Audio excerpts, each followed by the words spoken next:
Hi friends, कैसे हैं। उम्मीद करते हैं कि आप सभी को भी अच्छे होंगे। आपका मेरे YouTube चैनल सरकारी टैलेंट में एक बार फिर से बहुत बहुत स्वागत है। आज हम मैट्रिक के मैथ का 1.2 चैप्टर पढ़ने जा रहे हैं। तो चलिए शुरू करते हैं। वीडियो शुरू करने से पहले नए आने वाले दोस्तों से गुजारिश है कि लाल बटन दबाकर मेरे चैनल को सब्सक्राइब कीजिए और साथ ही साथ बेल आइकन भी जरूर दबाइए ताकि नई वीडियो आने पर नोटिफिकेशन मिले सबसे पहले आपको। तो चलिए शुरू करते हैं। कल हम लोगों ने पढ़ लिया था अंकगणित की आधारभूत पद में। क्या पढ़ा था? अंकगणित की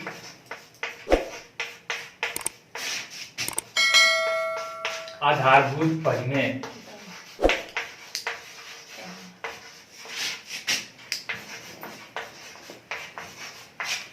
इसी पर यह हमारा 1.2 चैप्टर इसी टॉपिक पे है, ठीक है ना। अंकगणित की आधारभूत पर में हमने क्या पढ़ा था?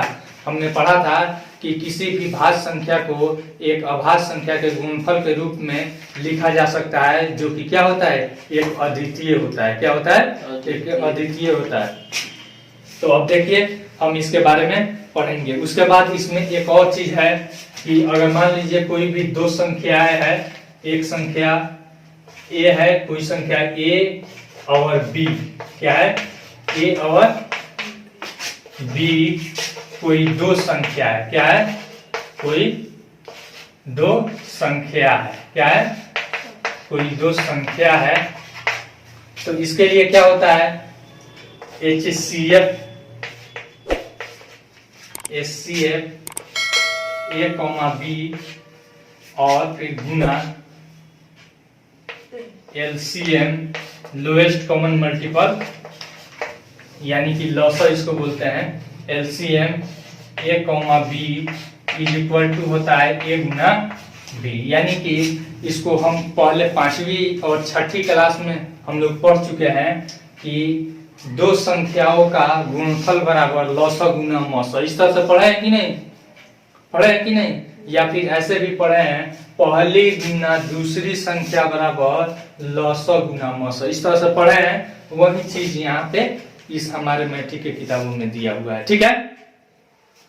तो अब देखिए यह तो हो गया। अगर मान लीजिए हमको यह दे दिया है और फिर यह नहीं दिया है, यह मालूम करना है, और यह दे दिया है, तो मालूम कर लेंगे कि नहीं कर लेंगे? 1 से 3 सूत्र बन जाएगा। यहाँ पे गुना है, इसको मालूम करना है, तो ए गुना बी अब भाई HCF कर देंगे तो निकल जाएगा। निकल जाएगा कि नहीं निकल जाएगा? इस तरह से हम निकाल सकते हैं, ठीक है जी। यह हमारा दूसरा सूत्र हो गया, ठीक है ना। या फिर इसको हम लोग लिखते हैं, यह मौसा न है तो मौसा गुना लॉसा बराबर पहली गुना दूसरी। यह आप लोग पढ़े हैं। इसी के आधार पे यह सब है, ठीक है जी। तो बन जाएगा। अगर एक हमको मालूम करना होगा, 3 इसमें दिया होगा, एक मालूम करना होगा, तो कोई भी हम निकाल सकते हैं कि नहीं निकाल सकते हैं? एक से हमारा 3 सूत्र बन जाएगा। बन जाएगा कि नहीं बन जाएगा? तो चलिए अब हमारा सवाल देखते हैं। और सब क्या है? अभाज्य गुणनफल भी निकालना तो हम लोग जानते हैं। तो अब हम चैप्टर स्टार्ट करते हैं। और कुछ इस चैप्टर में नहीं है, ठीक है। अब हम सीधे चैप्टर पे चलते हैं।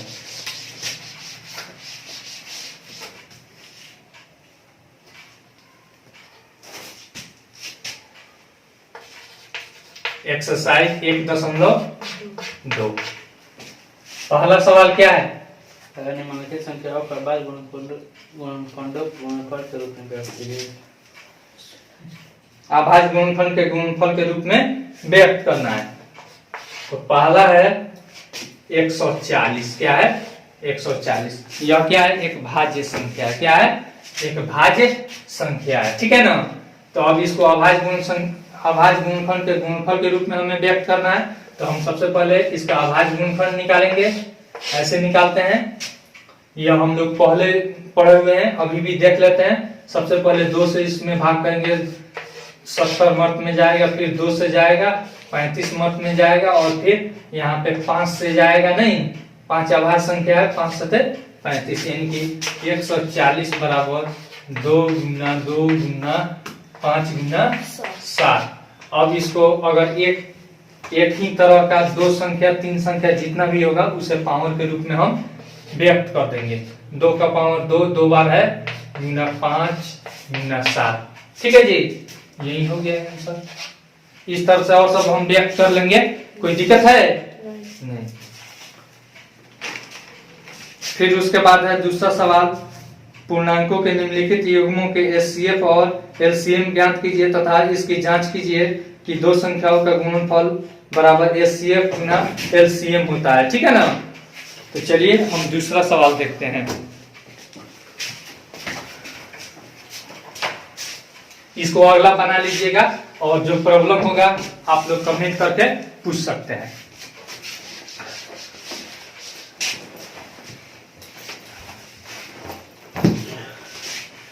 दूसरा सवाल है हमारा एचसीएफ और एलसीएम निकालना। ठीक है ना जी। दूसरा सवाल है एचसीएफ और एलसीएम निकालना है और फिर एचसीएफ और एलसीएम को गुना करके और फिर दोनों संख्याओं का गुणनफल जो हम सूत्र लिखे थे उस पर देखना है कि दोनों तरफ से एलएचएस और आरएचएस बराबर आता है कि नहीं। तो पहला है 26 और 91। दूसरा का पहला है बाबू 26 और 91। इसका हमको पहले एचसीएफ और एलसीएम निकालना है। तो पहले क्या निकाल लेते हैं, अभाज्य गुणनखंड निकालेंगे। ठीक है जी। 26 का क्या हो जाएगा, 2 से 13 मत में 2 से कितना मत में कट जाएगा, 13 मत में। और 13 किसी चीज से कटेगा नहीं कटेगा। फिर यहाँ पे 91 देख लीजिए। 91 7 से कट जाएगा, कितना से 7 से, 7 एकम 7 और फिर बचा 2 के बाद 1 उतरेगा तो 21 हो गया, 7 का 21, ये कट गया 13 मत में। अब 13 किसी चीज से कटेगा नहीं कटेगा। तो हम देखिए एचसीएफ और एलसीएम कैसे निकालते हैं।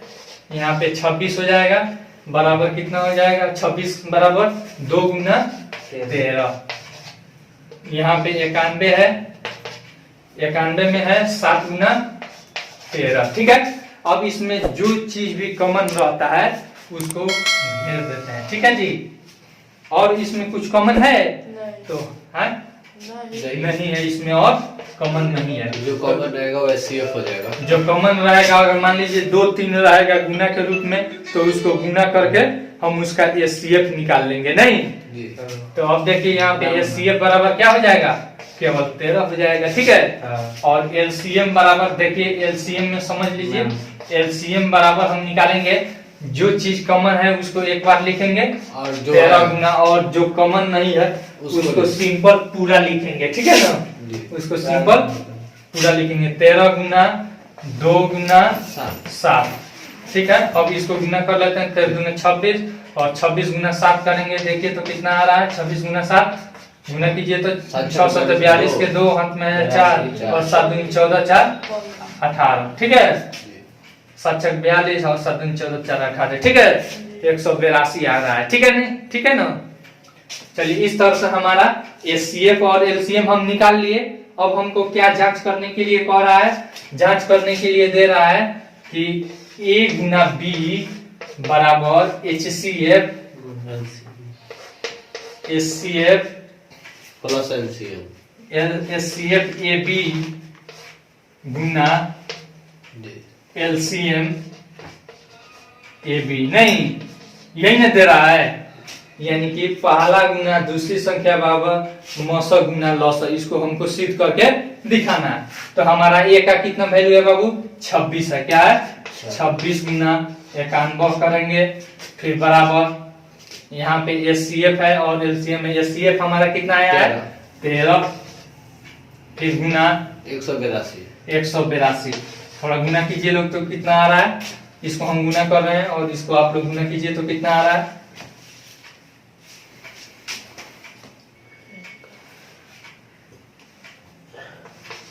91 और 26 हम गुना कर रहे हैं। 6 एकम 6 और फिर इसका हो जाएगा 6 9 54 और 2 एकम 2 54 2 56 के 6 हाथ में आया 56 के 6 हाथ में आया 5 9 दूनी 18 5 23। ठीक है। 23 66 आ रहा है। इसको गुना कीजिए तो कितना आ रहा है, नहीं आएगा। गुना कीजिए ना, गुना कर लिए 23 66 इधर भी आया और इसका आ रहा है, ऐसे गुना कर लेते हैं, आप लोग को भारी लग रहा है तो देखिए 13 दूनी 26 का 6 हाथ में आया 2, 13 बटे 104 और फिर इसका कितना आया था हासिल 2 आया था तो 104 और 2 106 का 6 हाथ में आया 10 हाथ में आया 10, 13 एकम 13 और 13 10 23, ठीक है। यानी कि यह LHS हो गया और यह RHS हो गया, तो लिखेंगे LHS बराबर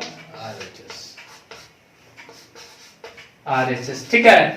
यानी कि दोनों तरफ का क्या है हमारा बराबर आ गया है, क्या है बराबर आ गया है। ये नहीं पूछ रहा है कि इसको सिद्ध करके दिखाइए कि दोनों का गुणनफल और फिर HCF और LCM का गुणनफल क्या है बराबर है कि नहीं। तो इसी तरह से 2 और सवाल है, आप लोग करके देख लीजिएगा, ठीक है ना, और जो प्रॉब्लम होगा पूछ सकते हैं। फिर उसके बाद तीसरा सवाल है, आभाज्य गुणनफल विधि द्वारा निम्नलिखित पूर्णांकों के HCF और LCM ज्ञात कीजिए। जैसे इसको हम बनाए हैं उसी तरह से तीसरा भी सवाल है कि नहीं, वही ना है, इसको मिटा देते हैं, उतारना नहीं ना है।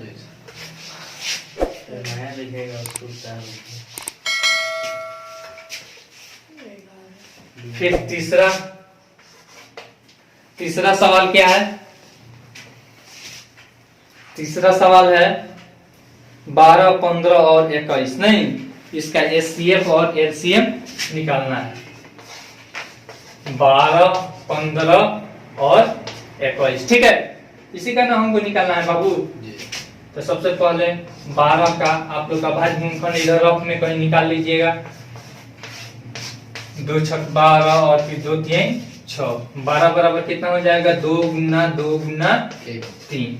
फिर उसके बाद 15 का है, 15 का आप लोग निकालिएगा 3 5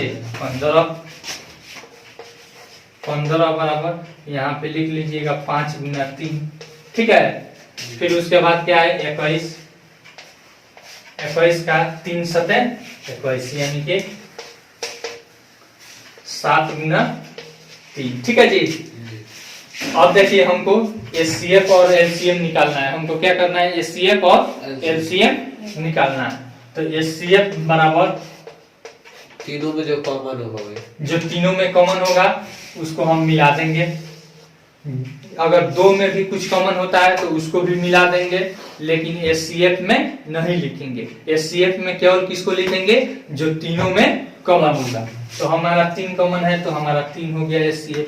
LCM अब हमको निकालना है लोएस्ट कॉमन मल्टीपल, तो इसके लिए हम क्या करेंगे जो हमारा तीनों में कॉमन है उसको पहले लिखेंगे, तो यानी कि 3 फिर गुना करेंगे। अब जो 2 में कॉमन है उसको लिखेंगे, तो इसमें कोई 2 में कॉमन है नहीं है तो इसको छोड़ देंगे।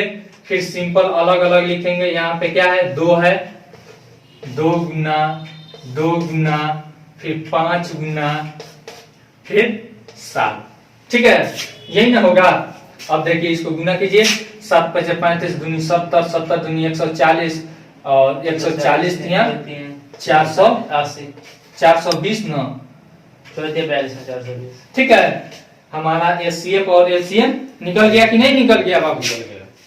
इस तरह से आप लोग और भी बना लीजिएगा, ठीक है। अब हमारा चौथा सवाल है, क्या है चौथा सवाल है, इसको उतारना है कि मिटा दे? मिटा दीजिए।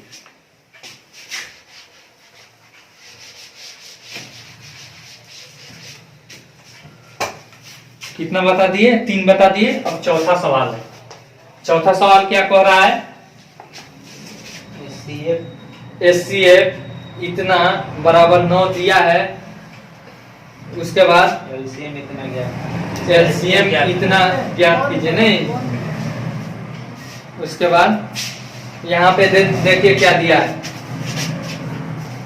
पहले लिखेंगे दिया है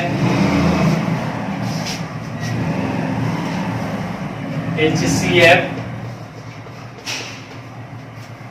कितना है 306,657 का HCF 9 है, बराबर 9 दिया है। जी। उसके बाद हमको यह संख्या भी मालूम हो गया, तो हमसे क्या पूछ रहा है? LCM पूछ रहा है। क्या पूछ रहा है? LCM बराबर वाट, यही ना पूछ रहा है। तो चलिए देखते हैं कैसे निकालते हैं। हमको HCF दे दिया और LCM निकालना है, और वह संख्या भी हमको दे दिया है। हम जब फर्स्ट में आपको बताए हैं अभी कि पहली संख्या गुना दूसरी संख्या बराबर लौसा गुना मौसम, जिसको आप आप HCF इस तरह भी निकाल सकते हैं गुणनखंड करके उसका। तो लंबा नहीं, गुणनखंड नहीं, हम वो लंबा हो जाएगा, ठीक है ना। हम डायरेक्ट उस सूत्र पे निकाल देंगे, ठीक है ना। तो अब देखिए यहाँ पे हमारे पास सूत्र है, चाहे ऐसे लौसा गुना मौसम, ठीक है ना, बराबर पहली संख्या गुना दूसरी होता है नहीं। जी, दूसरी संख्या। तो आप देखिए लौसा मतलब LCM और मौसम मतलब HCF। लौसा LCM हम लिख देते हैं, HCF 9, फिर यहाँ पे HCF 9 है, बराबर पहली संख्या गुना दूसरी संख्या कितना है 306 306 और 657। 657, ठीक है। अब यहाँ पे देखिए तो गुना है और इधर आएगा तो भाग में बदल जाएगा, यानी LCM बराबर 306 इंटू 306 गुना 657 बाई 9। अब देखिए 9 से इसको काटिए तो कितना मात्रा में कट रहा है, 3 का 9। यह कट जाएगा। अब देखिए अब 9 का विभाज्यता अगर आपको नहीं याद होगा तो आप देख लीजिए, अभी याद कर लीजिए, 34 अभी याद कर लीजिए 9 के विभाज्यता का नियम, कि कोई भी संख्या का अगर अंकों का योगफल अगर 9 से विभाजित होता है तो वह संख्या भी 9 से पूरी विभाजित होती है। जैसे 7 5 12 12 6 18 18 9 से विभाजित है, ठीक है ना, तो यह 9 से पूरी कट जाएगी, ठीक है। इसको भी आप देख सकते हैं 3 और 6 9, ये भी 9 से पूरा कट जाएगा। हम इसको काट रहे हैं, जैसे 3 का विभाज्यता है उसी तरह से 9 का भी विभाज्यता होती है। जो 3 से कटे वो 9 20 नहीं, जरूरी नहीं है। 3 का विभाज्यता का भी वही नियम है कि किसी भी संख्या के अंकों का योगफल 3 से विभाजित होगा तो वह संख्या 3 से पूरी विभाजित होगी। उसी तरह से 9 का भी विभाज्यता है, जैसे अगर किसी भी संख्या के अंकों का योगफल 9 से विभाजित है तो वह संख्या भी 9 से पूरी विभाजित होगी। तो अब देखिए 9 से काट रहे हैं, 9 छक 54 और 9 सते 63, 7 मत में बचा 2 और 2 के बाद 7 उतरेगा तो 27 हो जाएगा, 9 त्रिका 27 यानी 73 मत में कट गया। तो हमारा कितना बचा 306 और गुना 73। इसको गुना कीजिए तो कितना आ रहा है, LCM बराबर कितना आ रहा है, नहीं गुना किए लोग, 22 33 22 33 8। सही गुना किया है लोग कि हमको गुना करना पड़ेगा। सही है। आंसर भी सही है। चलिए ठीक है, इस तरह से हम बना सकते हैं कि नहीं बना सकते हैं। चलिए इसको उतारना होगा तो उतार लीजिए, फिर अगला क्वेश्चन हम देखते हैं। मिटा दे इसको कि उतारिएगा लोग। पांचवा सवाल है,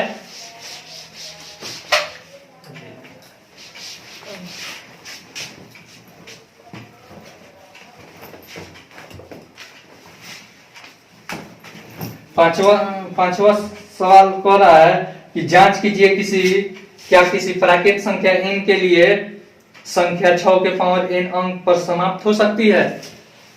प्राकृत संख्या कल हम बताए न थे या फिर नहीं बताए थे तो एक बार और सुन लीजिए। प्राकृत संख्या गिनती की संख्या को क्या कहते हैं, प्राकृत संख्या कहते हैं, वह 1 से लेकर अनंत तक जाती है, ठीक है। अब देखिए यहाँ पे कह रहा है पांचवा नंबर कि बताइए कि 6 के power n where n belongs to, या फिर n is equal to natural number, क्या है, प्राकृत संख्या, या फिर ऐसे लिख देते हैं 1 2 3 यानी अनंत तक कोई भी प्राकृत संख्या है तो क्या यह अंक 0 पे समाप्त हो सकती है। 0 का अर्थ मतलब क्वेश्चन पढ़ने का अर्थ है, मान लीजिए 7, या फिर मतलब इसका इकाई अंक क्या होना चाहिए 0। तो क्या इसका वैल्यू कभी इतना आ सकता है कि इसका इकाई अंक 0 आ सकता है, वही सवाल हमारा पूछ सकता है। तो देखिए हम कैसे इसको सोल्व करते हैं। इसको सोल्व करने के लिए सबसे पहले हम क्या करते हैं, इसका अभाज्य गुणनखंड निकालते हैं। क्या करते हैं, इसका अभाज्य गुणनखंड निकालते हैं। यानी 6 बराबर क्या हो जाएगा 2 गुना तीन 3, यानी कि इसका वैल्यू हो गया 6 के पावर n बराबर 2 गुना 3 का होल पावर n। ठीक है जी। जी।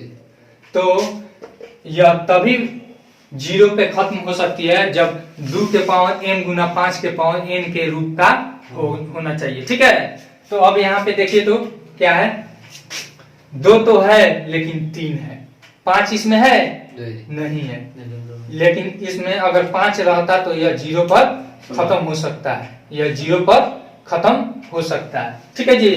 तो सिंपल लिख देंगे, इतना दिखा देंगे और लिखेंगे 6 के अभाज्य गुणनखंड में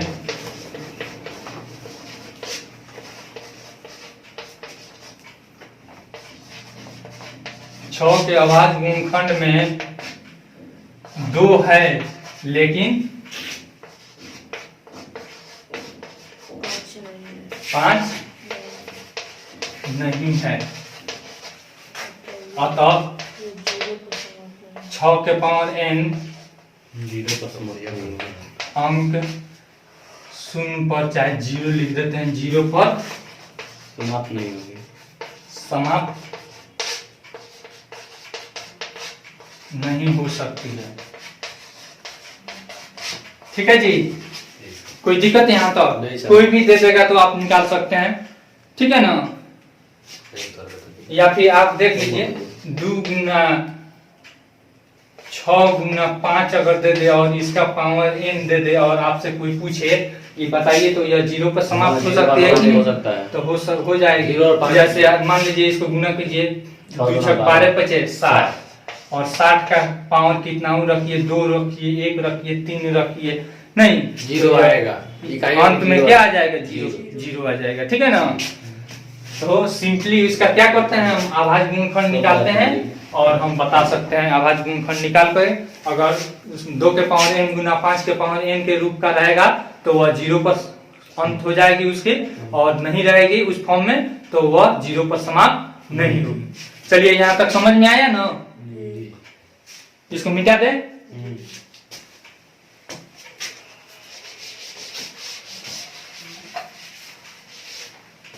फिर 5वां हो गया हमारा। अब छठा सवाल क्या कह रहा है, व्याख्या कीजिए कि इतना और इतना भाज्य संख्या क्यों है, भाज्य संख्या क्यों है। सवाल है 7 गुना 11 गुना 13 प्लस 13। ठीक है। फिर एक और है, इतना में नहीं लिखा पाएगा नहीं, पहले इसको सोल्व कर देते हैं। ठीक है ना। अब देखिए इसमें देखिए तो यहाँ पे प्लस है, यह पूरा गुना के फॉर्म में नहीं है। ठीक है ना। तो हम अंकगणित की आधारभूत पर में पढ़े हैं कि किसी भी भाज्य संख्या को एक अभाज्य संख्या के गुणनफल के रूप में व्यक्त किया जा सकता है, जो कि क्या होता है, एक अद्वितीय होता है। नहीं, लेकिन यहाँ पे देखिए तो यह पूरा गुण, यहाँ गुणनफल है, यहाँ गुणनफल है, लेकिन यहाँ पे क्या है, प्लस है। तो इसी को हमको गुणनफल के रूप में सबको व्यक्त करके दिखाना है कि यह एक गुणनफल के रूप में है। ठीक है ना, वो भी अभाज्य संख्या का। तो देखिए कैसे करते हैं। यहाँ पे देखिए तो 13 कॉमन हो जाएगा, यहाँ पे बचेगा 7 गुना 11 और यहाँ पे ये तो 13 निकल गया है, प्लस क्या बच जाएगा 1। ठीक है। 13 इंटू 1177 1 78 डायरेक्ट लिख दें, या फिर लिखिए 13 गुना 78। ठीक है जी। अब इसको 78 को क्या करना है, अब हमको अभाज्य गुणनखंड के रूप में लिख देना है। ठीक है ना। तो अभाज्य गुणनखंड आपको निकालना बता दिए थे। 78 का ऐसे कीजिएगा तो यहाँ पे कट जाएगा 13 छक 78 और फिर 2 3 6 आ जाएगा कि नहीं आ जाएगा, यानी कि 13 गुना 78 के बदले में हम कितना लिख सकते हैं बाबू, 13 गुना 2 गुना 3। देखिए तो सभी अभाज्य संख्या है, अब इसमें कोई जोड़ नहीं ना है। फिर से हमारा दूसरा सवाल क्या कह रहा है, अब कह सकते हैं कि नहीं कि यह हमारा क्या है, एक अभाज्य, क्या है, भाज्य संख्या है। क्या है, एक भाज्य संख्या कह सकते हैं। फिर उसके बाद दूसरा सवाल बोलो तो जल्दी फटाक से देखना पड़ेगा हमको। 7 इंटू दूसरा हमारा सवाल इसी में दे रहा है 7 गुना 6 गुना 5 गुना 4 गुना 3 गुना 2 गुना 1 2 गुना 1 प्लस 5 यही ना दिया है। तो अब देखिए हम इसको कैसे सोल्व करते हैं। इज इक्वल टू दे देंगे। अब देखिए तो यहाँ पे +5 है, ठीक है ना। तो यहाँ पे क्या कॉमन कर लेंगे, 5 कॉमन कर लेंगे। क्या कर लेंगे, 5 कॉमन कर लेंगे। बच जाएगा 7 गुना 6 गुना, अब 5 तो निकल गया है तो बचा कितना, 4 गुना 3 गुना 2। एक का कोई वैल्यू है गुना होगा तो नहीं है, तो एक को हम छोड़ देंगे और फिर +1 कर देंगे, ठीक है जी। इज इक्वल टू देंगे, 5 कॉमन करेंगे। अब इसको गुना कीजिए, 3 दूनी 6, 5 कॉमन करेंगे और फिर यहाँ पे देखिए 24 दूनी क्या हो जाएगा, 48 के 8, हाथ में आया 4, फिर 24 चौका 96 और 96 4 100, 1008 आ रहा है ना, +1 गुना करो लोग ना, सही है ना। सही है। फिर 5 और यहाँ पे गुना इसको जोड़ देंगे, क्या हो जाएगा 1009, ठीक है। अब इसको अभाज्य गुणनखंड के रूप में निकाल कर हम क्या करेंगे, लिख देंगे, ठीक है ना। या फिर ऐसे भी हम जानते हैं कि अभाज्य संख्या वह होती है जिसमें केवल 1 और स्वयं से भाग लगती है, लेकिन इस संख्या में किससे भाग लग जाएगी, 5 से भी लग जाएगी और 1009 से भी लग जाएगी, ठीक है ना।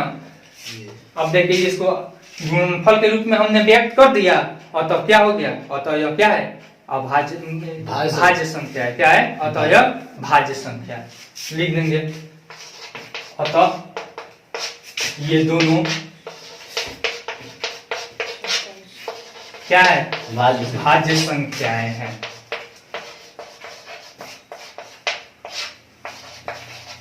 ठीक है बाबू, क्यों भाज्य संख्याएं हैं, तो यह आप इसमें अंकगणित की आधारभूत पद में है और इसमें इसका मेन नियम है कि अभाज्य संख्या वे संख्याएं होती है जिसमें केवल 1 और स्वयं से भाग लगता है, लेकिन इस संख्या में 5 और 1009 से भी भाग लग जाएगी, ठीक है ना, 1 और स्वयं को छोड़कर। इसीलिए यह क्या है, एक भाज्य संख्या है, ठीक है। 7वां कह रहा है, इसको उतारना है कि मिटा दें, मिटा लेंगे, बस समझ में आना चाहिए। समझ में आ जाएगा तो आप लोग घर पे भी बना सकते हैं।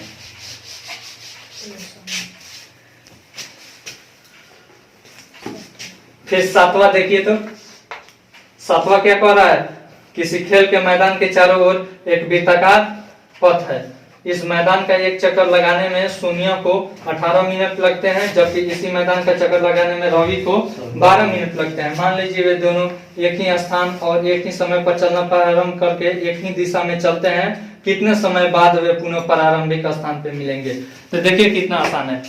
तुम लोग तो ये देखा होगा, स्टेडियम देखा होगा, गोल होता है, रहता है ना गोल। मान लीजिए ये वो रवि है, क्या है, आर है, और ये कौन है, सोनिया, सोनी है, नहीं एस है, क्या है, एस है। ये दोनों आदमी एक ही दिशा में, ऐसे एक ही दिशा में चलते हैं, ठीक है ना, एक ही पथ पर एक ही दिशा में चलते हैं। सोनी कितना में देर में पूरा करती है, 18 मिनट और रवि 12 मिनट में, नहीं। तो पूछ रहा है कि एक साथ यहाँ से अगर ये चलना शुरू करते हैं यहाँ से, तो वे फिर मान लीजिए रवि तो जल्दी पूरा कर लेगा, लेकिन सोनी इधर रह जाएगी, नहीं। तो पूछ रहा है कि लेंगे कितने समय बाद, क्या पूछ रहा है, कितने समय बाद वे पुनः प्रारंभिक स्थान पे मिलेंगे। तो इसका क्या निकाल लेंगे, एलसीएम निकाल लेंगे। क्या निकाल देंगे, एलसीएम निकाल देंगे। जैसे में देखिए बहुत सिंपल, 12 और 18 आप किसी भी तरीका से आप निकालिए। आप अभी पढ़ रहे हैं अभाज्य गुणनखंड विधि से, तो अभाज्य गुणनखंड विधि से निकालिए। 12 बराबर 2 गुना 2 गुना 3 हो जाएगा, और 18 बराबर हो जाएगा 2 गुना 2, 2 गुना 9 गुना 2 गुना 3 गुना 3, ठीक है। तो अब देखिए तो ये कॉमन हो जाएगा, फिर ये कॉमन हो जाएगा। एलसीएम हमको निकालना है, 6 मिनट, 2 3 6 एलसीएम बराबर 12 यहाँ पे 2 कॉमन है तो 2 गुना, फिर 3 कॉमन है 3 गुना। अभी कॉमन नहीं है तो इसको सिंपल अलग लिखेंगे, ये कॉमन नहीं है इसको अलग लिखेंगे। बराबर देखिए 2 3 6 6 12 12 36, यानी कि 36 मिनट के समय लगेगा। 36 मिनट के बाद वे फिर एक जगह पे आके मिल जाएंगे या फिर प्रारंभिक स्थान पे आ जाएंगे। ठीक है जी, हो गया यह चैप्टर खत्म हो गया। नहीं, फिर से हम कल पढ़ेंगे 1.3। आई होप आपको यह वीडियो बहुत पसंद आई होगी। इस वीडियो को ज्यादा से ज्यादा अपने दोस्तों के साथ शेयर कीजिए ताकि वे लोग इसका लाभ उठा सके, और कमेंट करके अपना सुझाव जरूर दीजिए। Thanks for watching.